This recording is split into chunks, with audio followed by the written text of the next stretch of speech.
Bonjour les amis, très content de vous retrouver pour ce nouveau Café IFI numéro 11. Tout d'abord, bonjour Fredo, comment tu vas ? Ça va Nicolas, ça va impeccable et toi ? Ça va très très bien, très content de vous retrouver pour ce nouvel épisode. On a aujourd'hui le plaisir d'accueillir Fredo, qui est un auditeur et un audiophile, pas tout à fait comme les autres, et vous allez comprendre pourquoi. On lance le jingle, on revient tout de suite. Jingle.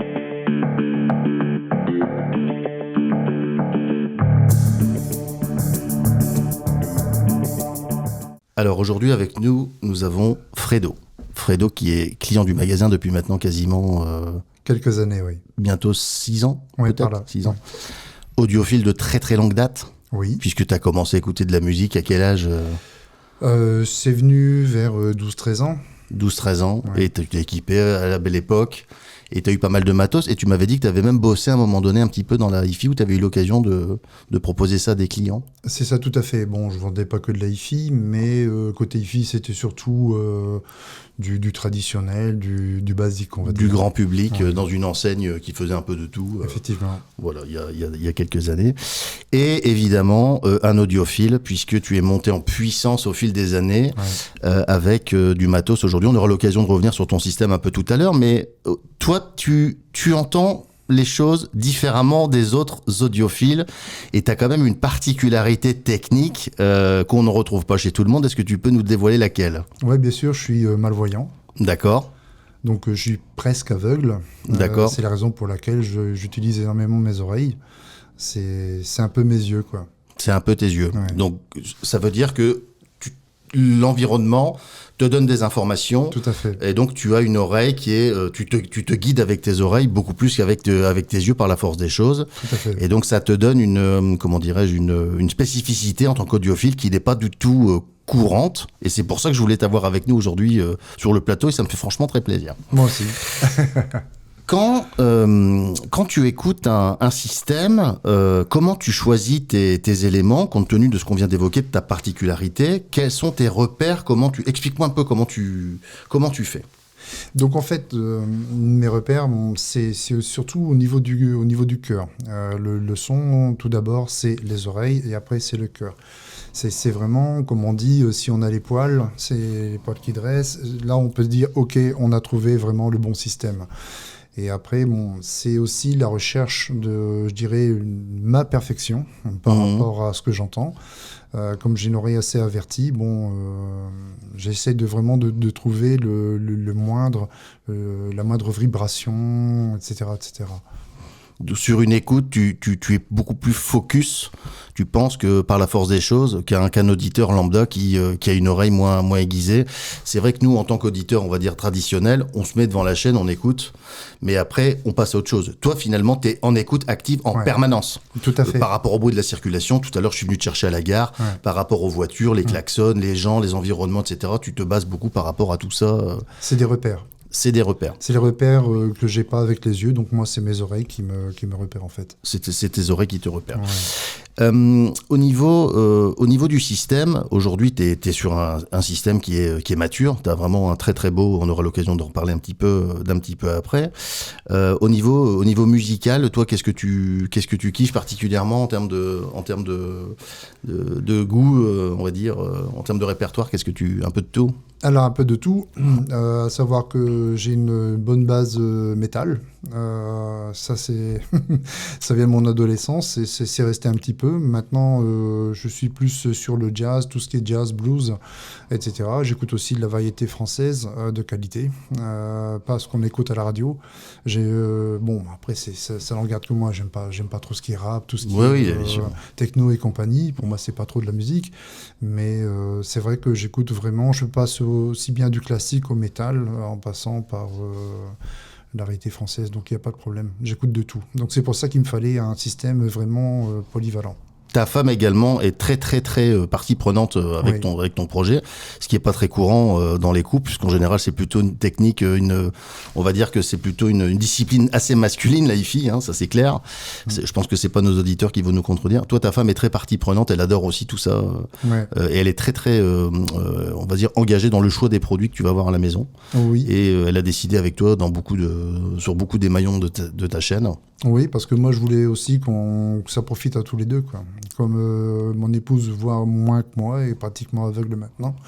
Donc, tous les deux, on est vraiment... c'est vraiment... On recherchait vraiment la qualité, et on cherchait un son qui soit bien équilibré, sans trop de basses, sans trop d'aigus, etc. On entend bien les voix, bien tout ce qui est vraiment le petit truc qui fait que... on cherche vraiment la petite bête. On aime bien aller au concert, les concerts classiques, pas du métal, parce que là, c'est vraiment... Trop assourdissant. Ouais. Ouais, là, c'est vraiment... C'est assez brutal. D'ailleurs, j'en écoute, mais je vais dire raisonnablement au niveau de la force du son. Je ne mets pas très très fort. Ça sert à rien. C'est vraiment... Je recherche des sensations plus que du bruit, on va dire. D'accord. Et donc, c'est pour ça qu'après, j'ai bifurqué sur le jazz et sur d'autres univers musicaux. Que tu n'écoutais pas forcément quand tu étais plus jeune. Non. Bon, après, ça c'est le cas chez beaucoup d'audiophiles. Hein. On évolue les goûts, etc., Ouais. etc. Alors, ce qui a déclenché un petit peu la visite de Fredo aujourd'hui, c'est que j'ai fait avec François la dernière fois dans le Café IFI numéro 10 une petite réflexion, il y avait mon père également, où je disais, et c'est ça qui t'a fait m'envoyer un texto ou passer un coup de fil, j'ai dit le jour où on fera les écoutes en aveugle, il y a une très très bonne partie de l'industrie qui se cassera la gueule. Oui. Et c'est là-dessus que tu as réagi, tu m'as dit en effet, et j'en suis un bon exemple. Ouais. Qu'est-ce que tu peux me dire par rapport à ça ? En fait, ce que je peux dire, c'est que il faut vraiment... Comment dirais-je ? C'est un peu ta philosophie. Je marche un peu comme toi. J'essaie de trouver vraiment le meilleur rapport qualité-prix que je peux trouver, le meilleur prix-résultat. Voilà. Parce qu'il y a effectivement des produits, j'ai écouté vraiment de tout au niveau hi-fi, j'en ai vendu. C'était moyen, mais bon, pour écouter de la dance, tout ça, c'était très, très bien. Mais donc, on essaie de partir dans des bases beaucoup plus, je dirais... fine. Ouais, musique vivante, jazz, classique, exactement. comme ça. Là, il faut acoustique. Acoustique. Il faut vraiment monter, je dirais, en gamme, entre guillemets. On peut trouver des très bons produits, je dirais pas trop chers, et d'excellentes factures. Bien sûr, c'est des marques qui sont pas trop connues, avec des esthétiques aussi, je dirais, flamboyantes et tout. Mais bon, ça, après, c'est la base du son, c'est le son. C'est pas trop le reste, en fait. Et c'est vraiment... Moi, je cherchais vraiment un système qui me donnait le meilleur rapport qualité-prix que je puisse trouver actuellement. Alors, on a commencé notre collaboration en tant que relation fournisseur-client, on va dire ça comme ça, avant d'être amis, sur les Pareto. C'était la première... ou c'était l'ampli à tube que tu avais acheté en premier, je me rappelle plus. Alors, c'était l'ampli à tube. Un petit 65-50, tout à fait, que j'avais mis avec mes cabasses escadres à l'époque. Ouais. Bon, je trouvais que j'avais vraiment un bon son, mais par rapport à mon éventail musical, ça pêchait dans certains styles. Donc, à la suite de ça, on a changé les cabasses. On est parti chez Pylon. On a pris les Pylon Diamant 27. Et 28, ouais. 28, ouais, pardon. Tout à fait, ouais. Et après, j'ai trouvé pas mal, mais il me manquait quelque chose. Il me manquait la chaleur et la rondeur que j'avais pas. Voilà, il me manquait quelque chose. C'était au niveau des voix, au niveau des aigus, au niveau du dynamisme, ça allait, mais il me manquait de la chaleur. Et c'est la raison pour laquelle, après, on a réfléchi tous les deux à trouver un système qui me permette justement de retrouver le son plus ou moins que j'avais avec mes cabasses, mes grosses cabasses, et quelque chose qui soit vraiment équilibré et, je dirais, où vraiment on entend vraiment le son, on entend vraiment la voix, on entend vraiment le juste son des instruments. Voilà, c'est vraiment ce que je cherchais. Et on a trouvé. Et c'était là avec les Pareto, à l'époque. C'était avec les Pareto, tout à fait. Tu as été un des tout premiers, je pense. Exactement, j'avais les numéros 7. Ouais, voilà, tu étais vraiment dans la first édition. Ouais, tout à fait. Et c'est vrai que c'était une aventure qui a démarré de façon extraordinaire, puisque tu sais que la Pareto, c'est pour nous l'enceinte la plus vendue de toute l'histoire du magasin. Ouais, ça m'étonne pas. En quantité, ça a été une success story. Alors, il y a un truc que je voudrais aussi que tu dises un petit peu à notre audience, c'est qu'est-ce que tu as ressenti quand tu es passé du monde du transistor, puisqu'à l'époque, tu avais un gros transistor de la marque de mémoire... Denon. Voilà, tu avais un gros Denon, et ensuite, tu étais passé sur le tube. Voilà, c'est On ça. avait fait une démo chez toi, Dunkerque. Effectivement, donc j'ai eu pas mal de systèmes. J'ai eu du Denon, j'ai eu du Onkyo, mais c'était système audio-vidéo. Oui. Au niveau de la vidéo, c'était vraiment parfait. C'était quelque chose de bien punchy et tout. Vraiment quelque chose de... ça envoyait du pâté, comme on dit. Mais je m'y retrouvais pas au niveau musical. Et puis, mon oreille a changé. Après, bon... comme ma vue aussi a bougé, on regardait plus trop de films, surtout les films d'action et des gros boum-boum, tout ça. Et je me suis dit, je vais essayer de trouver quelque chose de beaucoup plus fin, revenir vraiment à la base du son. Et c'est pour ça, après, je suis venu te voir, on a fait quelques écoutes ensemble, et j'ai dit, c'est ça que je veux. C'est ce son-là, et c'est vraiment ce que je recherchais. C'est quelque chose de chaud, quelque chose de pur. Voilà, je recherchais la pureté. Par rapport à avant, où vraiment, j'aimais bien quand ça tapait, tout ça, que ça cognait. Franchement, bon, au niveau métal, c'est ce qu'il fallait. Et c'est vraiment ce qui m'a cherché, c'est vraiment ce qui m'a fait changer d'avis, quoi. Et comme j'ai été très, très bien conseillé, on a vraiment trouvé un système, je dirais, équilibré. Avec un petit 6550 qui, pour ceux qui ne connaissent pas cette référence, c'est un petit ampli à tube qui fait 2 fois 10 watts, en classant single and 2, donc ça veut dire un tube par canal, un tube de préamplification et un tube de puissance par canal, donc vraiment le montage le plus puriste possible et imaginable, avec un petit câblage en l'air des familles dedans, des très bons petits condos en papier huilé, c'est vraiment pas mal. Ouais. Ensuite, tu as changé ta source récemment. Ensuite, j'ai changé la source. J'avais un bon lecteur japonais, Yamaha pour pas le citer, mais j'ai cherché quelque chose d'encore plus fin, et je dirais plus polyvalent, parce que maintenant on est dans la dématérialisation. Oui, bien sûr. Et donc là, c'est pareil. Nicolas est venu à la maison avec 2 sources extraordinaires de chez Cocktail. Là, on a vraiment fait une écoute approfondie. J'ai vraiment senti la différence entre les 2 modèles. Donc mon modèle s'est arrêté sur le X45 Pro, qui est vraiment extraordinaire, avec un DAC incroyable, et en même temps qui me donnait aussi une très très bonne platine laser. Ce que je cherchais, mais je cherchais pas à avoir beaucoup d'éléments, donc c'était vraiment le couteau suisse d'excellente qualité que j'ai trouvé, et j'en suis vraiment très très très très content. Cocktail, c'est vrai qu'on en a bien proposé, c'est un produit qui marche très bien. D'une manière générale, toi qui regardes ça, bon, t'es très investi dans l'hi-fi, tu regardes beaucoup les sites, les produits, t'es abonné à pas mal de blogs, de trucs comme ça. Qu'est-ce que tu penses aujourd'hui, en 2023, parce que toi, t'as un recul, puisque tu t'intéresses à ce sujet depuis maintenant quasiment une bonne trentaine d'années. Ouais. Comment tu vois ce marché d'un œil extérieur? Qu'est-ce que tu penses de ce qui se passe, des évolutions, des fabricants, des produits, Alors, c'est beaucoup du matu vu. C'est beaucoup du bling-bling, j'appelle ça du bling-bling. C'est beaucoup des lumières, de couleurs, tout ça. C'est des formes recherchées, c'est des matériaux recherchés, à des prix, mais alors, c'est vraiment...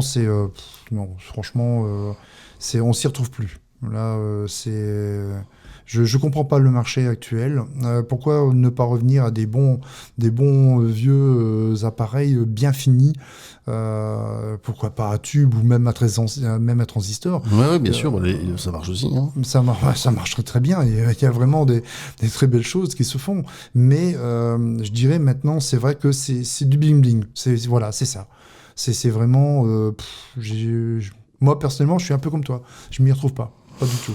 C'est-à-dire qu'on a connu, enfin toi encore avant moi, puisque t'es un peu plus âgé, mais c'est vrai qu'on a connu, t'as connu l'époque, on va dire à la japonaise, où c'était distribué partout, on avait la compilation des produits, et ça coûtait encore, c'était raisonnable. C'était raisonnable. Il y avait des prix, il y avait des trucs très coûteux également. Moi, mon père, il avait du Goldmund à la maison, ça coûtait une fortune, mais c'est vrai qu'aujourd'hui, moi je suis je plaide pour ce retour justement à une espèce de hi-fi plus raisonnable, parce que comme j'ai dit, on va pas refaire la vidéo de la dernière fois, parce que c'est vrai qu'on l'a déjà dit pendant 1h30, on va pas saouler les gens, mais c'est vrai que moi je ne m'y retrouve plus dans beaucoup de produits qu'on voit, on comprend plus quoi. Vive la pureté, vive vraiment la base du son, c'est vraiment ce qu'il faut retrouver. Enfin moi, c'est ce que je pense personnellement. Après le bling bling, le reste, bon ma foi. C'est vrai qu'il y a des choses qui sont très très belles. Nous, dans nos propres productions, c'est ce que je te disais tout à l'heure en off, comme par exemple on prend l'Imaudio. C'est vrai que l'Imaudio, ça reste des formats simplistes, ça reste des choses comme ça, mais je pense qu'au fond, les gens, les clients, les audiophiles, c'est pas forcément leur demande première. Moi, j'ai des clients, je vais pas dire qu'ils se foutent complètement de l'esthétique, ce serait pas vrai. Il y a quand même une demande par rapport à l'esthétique pour avoir quelque chose qui s'intègre dans la maison, etc. Évidemment, minimum. Faut pas mettre un truc fabriqué en bois de palette. Tu vois ce que je veux dire? C'est un concept. Hein. Oui, c'est un concept. Il y a des enceintes en béton qui existent, c'est aussi un peu industriel, mais c'est vrai que ce qui compte, c'est vraiment la qualité du son. C'est ça. Les vrais puristes, c'est ce qu'ils recherchent. C'est ça, c'est ce que j'expliquais tout à l'heure. En premier, c'est les oreilles, après c'est le cœur. Après le reste, bon, ma foi, c'est pas, ça vient ensuite. Je veux dire, mais quand on va chercher dans un restaurant, bon, c'est vrai que quand on rentre, on voit quand même l'ambiance, tout ça. Mais on vient dans un restaurant, c'est pour manger. Donc, si c'est pas bon dans l'assiette, ça va pas. Ça a beau être beau, mais si c'est pas bon, si ça n'a pas de goût, ben voilà, l'hi-fi, c'est pareil. Tout à fait d'accord avec toi. Il y a pas mal de clients qui se posent aujourd'hui les questions qu'on se pose nous en tant que professionnels, à savoir quel va être l'avenir selon toi la pénétration de la hi-fi dans les foyers français. Est-ce que tu penses que les gens vont davantage s'équiper dans les années à venir? Est-ce que tu penses qu'ils vont moins s'équiper? Dans ton entourage, par exemple, tu estimerais le taux d'équipement à combien de pourcents? Par exemple, sur 10 personnes que tu connais, ou 100 personnes, combien ont une chaîne hi-fi au sens où nous on l'entend, c'est-à-dire un vrai truc, hein. Je te parle pas d'une barre de son ou d'un truc comme ça, ampli, enceinte, quelle que soit la gamme, quelle que soit la... Alors je dirais 4 sur 10. Surtout maintenant avec les smartphones, avec les petites enceintes Bluetooth, tout ça, les gens, bon déjà il n'y a plus les fils, tout ça, et puis ils sont plus en recherche d'autre chose. C'est nous on est vraiment en recherche de qualité, de pureté, et pour je dirais le client lambda, généralement maintenant c'est la petite enceinte avec le smartphone, ça suffit quoi. Je veux dire, c'est vrai que nous...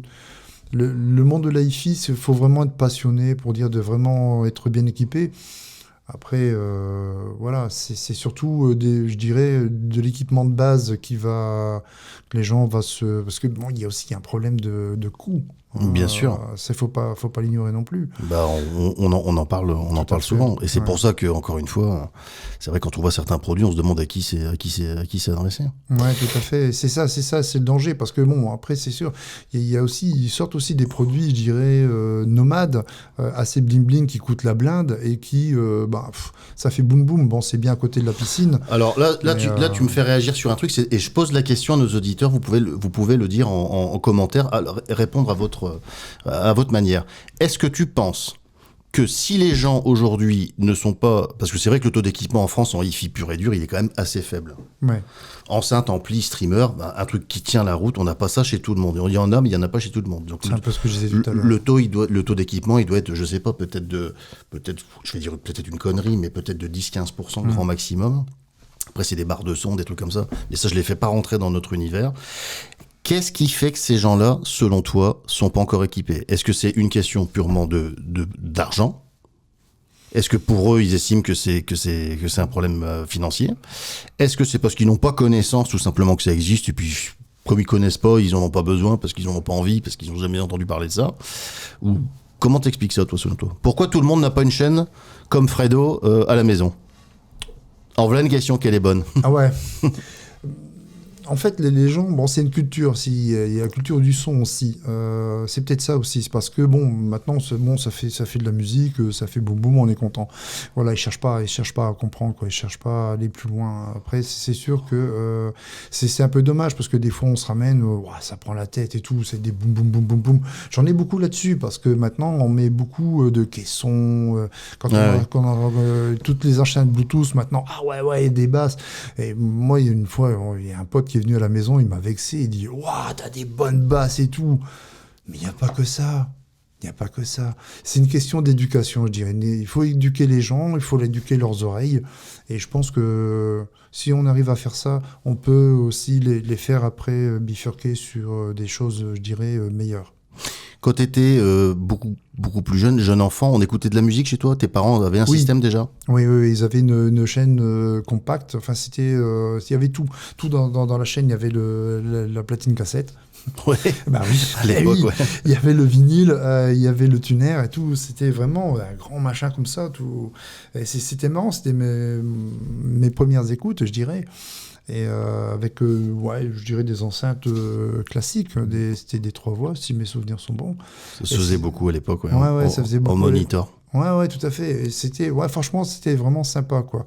Bon, puis avant, il y avait le bon vieux vinyle avec dans le couvercle, il y avait l'enceinte qui était dedans et tout. Ouais, bien sûr. Et bon, ils ont commencé avec ça. Après, ils ont acheté la chaîne. Bon, la chaîne, c'est plus moi qui avait mis les mains dessus et tout. Et puis, c'est venu de là, en fait.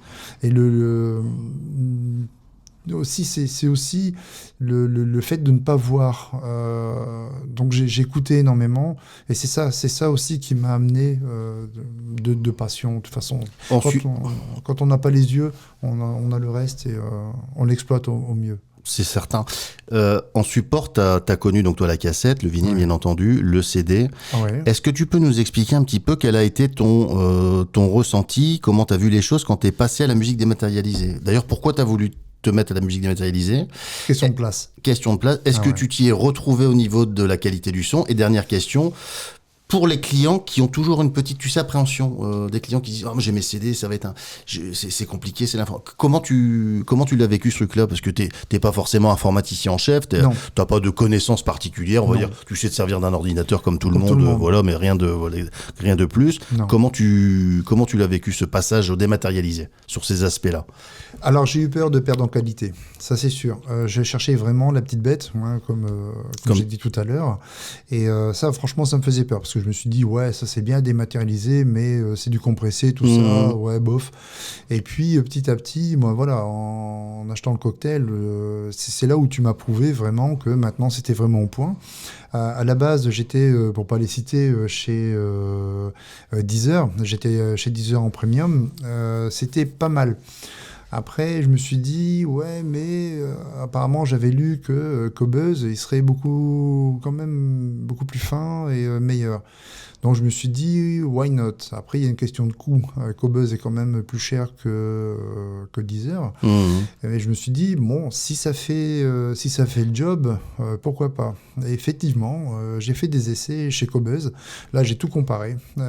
Qobuz et puis Deezer en premium. Et je peux, vraiment, maintenant, je m'y retrouve parce que c'est vraiment au niveau qualité, c'est au niveau CD, voire même supérieur au CD. Ouais. Sur du 24-192 notamment. Tout à fait. D'ailleurs, je dis à notre audience, si vous voulez des coupons, parce que Qobuz, on n'a pas de filiation, on n'a rien à gagner avec ça, mais ils nous ont filé des coupons, tu sais, pour gagner pour 2 mois d'essai gratos. Si vous en voulez, vous nous appelez au magasin, on vous postera un coupon avec un QR code et vous pouvez tester Qobuz en qualité.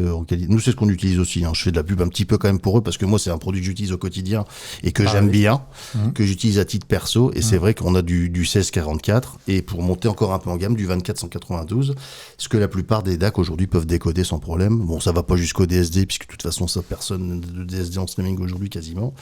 Mais c'est vrai que, donc, pas de difficultés techniques avec les applications, t'as pas trop merdé avec ton ordinateur, etc. Non, franchement, c'est très très simple à utiliser. C'est vraiment, l'interface est vraiment simple et en plus, on voit les pochettes et tout. Non, franchement, c'est que du bonheur. En plus, bon, moi, la difficulté, c'est que c'est tout à la base.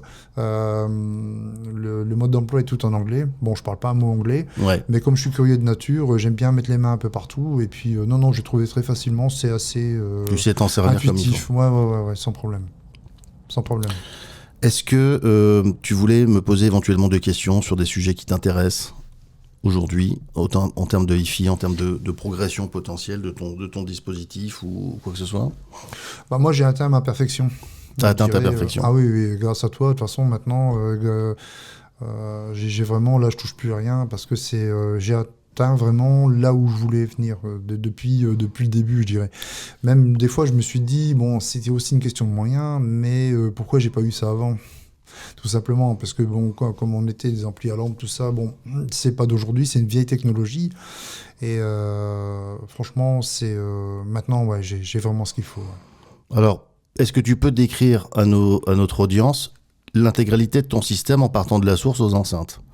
Alors la source, bon, j'ai dit tout à l'heure, hein, c'est un cocktail 45 Pro.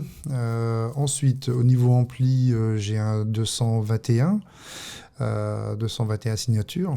À la suite de ça, j'ai quand même mis un buffer entre la source et l'ampli parce que je cherchais vraiment quelque chose d'aéré.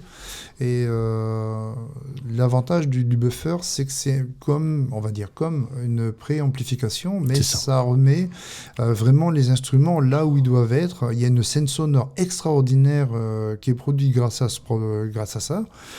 Et même une chaleur dans le son qu'on peut aussi améliorer. Et vraiment, je ne regrette pas. Parce que là, à chaque fois que j'ai amélioré le système, j'avais l'impression d'enlever des voiles. C'est ça, c'est le but. Hein. Tout à fait. Alors, juste une petite parenthèse, et je te laisse terminer, j'explique ce que c'est qu'un buffer, parce que ça, c'est un appareil qu'on ne retrouve pas chez tout le monde. Non.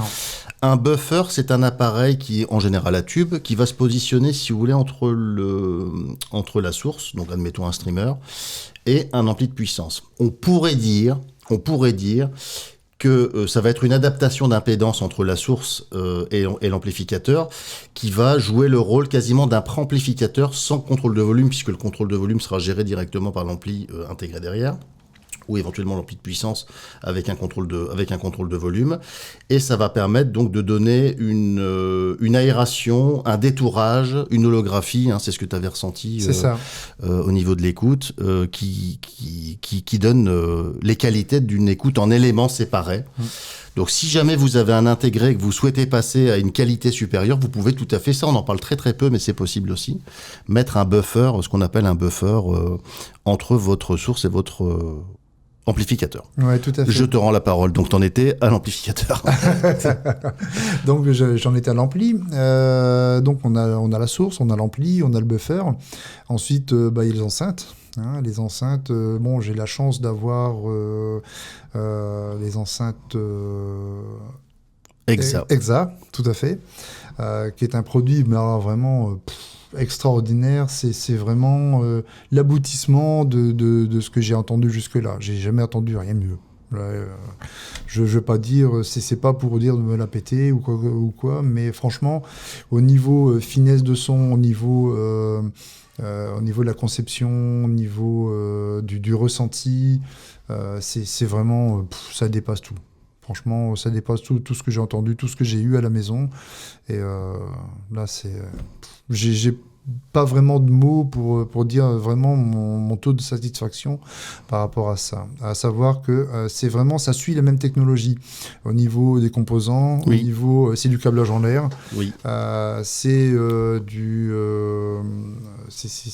du câble bien spécifique, hein, c'est vraiment, c'est comme l'ampli, c'est comme le buffer, c'est papa qui va avec maman, voilà. Et il y a le cordon ombilical aussi qu'il faut pas non plus oublié, donc au niveau des cordons d'alimentation, qui est très important, au niveau des cordons qui relient les cordons RCA, hein, qui relient alors là, on va parler du sujet. Ouais, on va parler du sujet qui va faire bouillir les commentaires. Est-ce que pour toi, un câble peut-il changer le son ? Ah mais carrément. Ah ça je peux vous l'assurer, ça alors là, je veux dire, il y a mon camarade là qui va être content, mais je peux vous assurer qu'il m'a rien donné, j'ai pas payé, il a pas payé un préjudice. Ça. Non mais moi j'ai rien dit, hein, c'est juste un avis. Non, c'est vraiment un avis. Il y a des gens qui disent que oui, il y a des gens qui disent que non, moi je dis que oui bien entendu. Ah oui mais carrément, ça aussi bien au niveau du câble RCA, du câble électrique, et aussi du câble d'enceinte. Bon après c'est sûr qu'on va pas s'amuser à mettre jusqu'à 1000, 1500 1500, 2000 euros le câble. Non. On est bien d'accord. Ça sert à rien. Il y a des câbles d'excellente facture, d'un prix beaucoup plus raisonnable.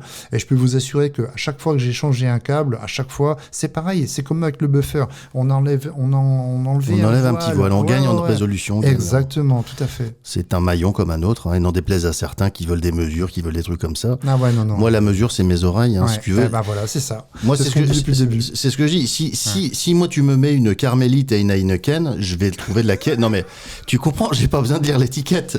J'ai pas besoin de voir la bouteille. Je vais tout de suite t'entendre différent. J'ai pas besoin de mesure, j'ai pas besoin de quoi que ce soit. Mais il y en a qui ont besoin de ça. Tant pis. Tout à fait. Tant pis pour eux, de toute façon. Et puis après, il y en a qui aiment bien aussi acheter. Ah ouais, j'ai mis 1000 balles dans des cordons et tout. Ah ouais, c'est génial. Puis en fin de compte, quand on écoute, c'est comme ça. Hein. Après, c'est vrai que nous, on est très à l'aise pour parler de câbles parce qu'on n'a jamais vendu de câbles très chers. Les câbles qu'on vend, c'est des câbles qui sont vraiment pas. C'est vraiment très, très, très compétitif par rapport à ce qu'on voit. On a vu à Munich des câbles secteurs à 6, 7, 8 000 euros. Bon, moi, j'adhère pas du tout, si tu veux. Non. Et je crois que c'est ça que les gens, finalement, rejettent. Je crois que globalement, tous les audiophiles qui ont une belle chaîne et qui ont fait des thèses, des essais comparatifs, ils vont se rejoindre à un moment donné pour dire, dans une bonne majorité des câbles, effectivement, on entend des différences. Et il y en a. Dû à la nature du câble, si tu veux, du câble, nous, on est fabricant d'enceintes, donc on sait que tu as du câble torsadé, des trucs à 2 euros, des trucs vraiment de base. Et après, tu as du câble monobrin, tu as du câble en argent.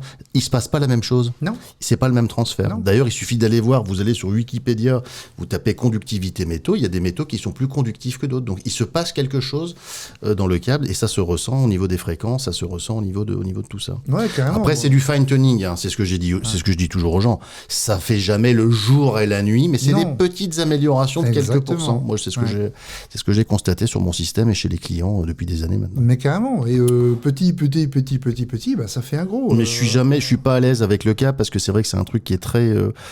Ça a toujours créé sur les forums des bagarres, des trucs comme ça, trucs comme ça. Il y a une espèce de fixette qui est faite sur les câbles. C'est un truc de malade. Ouais, tout à fait. Il y a des forums avec des mecs qui ne parlent que de câbles. Faut quand même imaginer le level du gars, tu vois.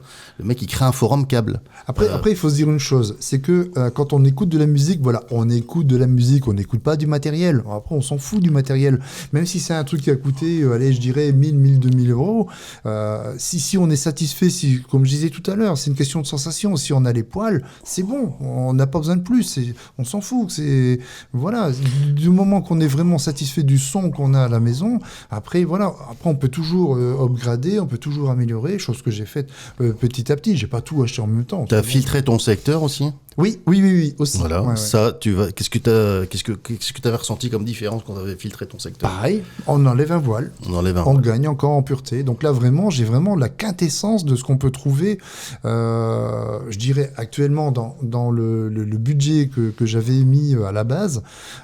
J'ai vraiment optimisé le système au maximum. Là, je peux pas aller plus haut. C'est clair. Non, je pense que tu as vraiment un système aujourd'hui extraordinaire. Ouais.